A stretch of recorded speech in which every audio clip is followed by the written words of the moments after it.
Hello guys, good afternoon and welcome to 5th Generation Hobby Shop. Pasadaan lang natin itong bagong unit. Meron tayo ngayong Glock 19X.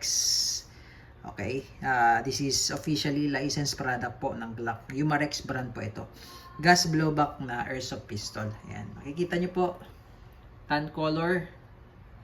Ayan, meron siyang markings sa grip, pati sa slide. Ayan, naka-engrave po yan. Pulido po ang markings niyan. Ayan. So, 19X, ang ibig sabihin po ng X ay, di ba may Glock 19?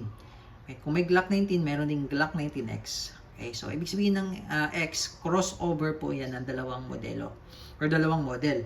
So, dalawang model, Glock 19 and Glock 17. So, mapapansin nyo po, yung Glock 9, yung slide ay kasing haba or slide po yan ng kasing haba ng slide ng Glock 19. And then, yung frame niya down to the grip ay design po or kasing haba ng Glock 17. Yan. Yan po yun.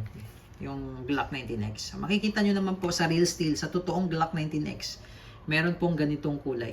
Tan color po siya. Ganito po ang kulay ng 9mm na Glock 19X. Yan. So, meron siyang markings. Pati sa grip, meron din siyang markings. Yan.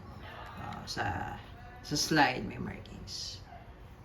May rail siya for flashlight, rear serrations. So, ganyan naman po yung kanyang, yung design ng iron sight. Yan. Meron din siyang markings dito sa ilalim ng magazine. Tapos yung magazine niya ay 22 rounder. Yan. Makikita nyo lang dito, kasi sa totoong Glock, ayan, sa totoong Glock kasi, 17 rounder, ayan, 17 rounder. Ganito kasi magazine ng Glock eh. Pero walang ganito, walang valve. Mayroon ganito, tapos may mga butas-butas yan para makikita mo kung ilan ang na-load mong bala. Same na siya. Halos parehas. Siyempre dito ay iba yun. Okay? Yan. Okay, so ito ay gas magazine. Yan, tapos pagka maglo-load ka ng gas, ibaba mo lang yung spring. Yan, ayan yung valve. So, kasama siyang free na gas. 12, pwede kang gumamit ng 14. Tapos may kasama rin siyang 0.23 grams sa 4,000 shots. Okay, ngayon maglo-load tayo ng gas. 3 to 5 seconds lang. Ayan.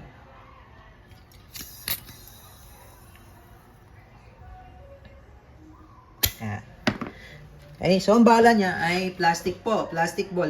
Pwede naman siyang steel ball. Ayan, meron tayong steel ball dito. Ayan, pwede siyang steel ball. Ayan. Alam, dahil gas powered siya, pwede natin gamitan steel ball pero madalang lang kasi hindi siya CO2 eh. Pero pwede siyang gamitan ng CO2 mag. Alam, wala tayong available na CO2 mag. Doon pwede tayong magbala ng steel ball. So ngayon, testingin natin sa steel ball. Okay, steel ball. Ayan. 3 rounds. 3 shots ng steel ball. Okay.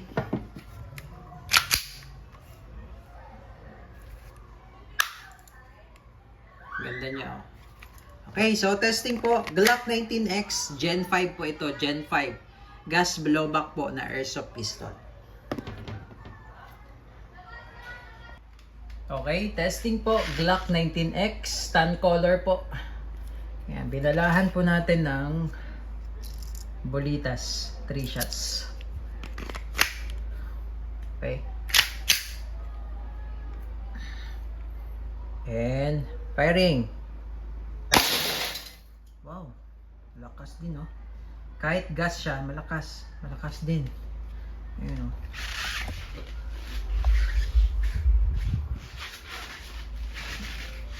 Malakas din. Lakas, oh. Ayan. So, bolitas po yung nilagay natin. Ngayon, lalagyan naman natin ng plastic ball.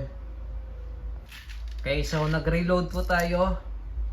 2, 4, 6, 8, 10 rounds ng plastic ball. 5.95. Okay, and firing.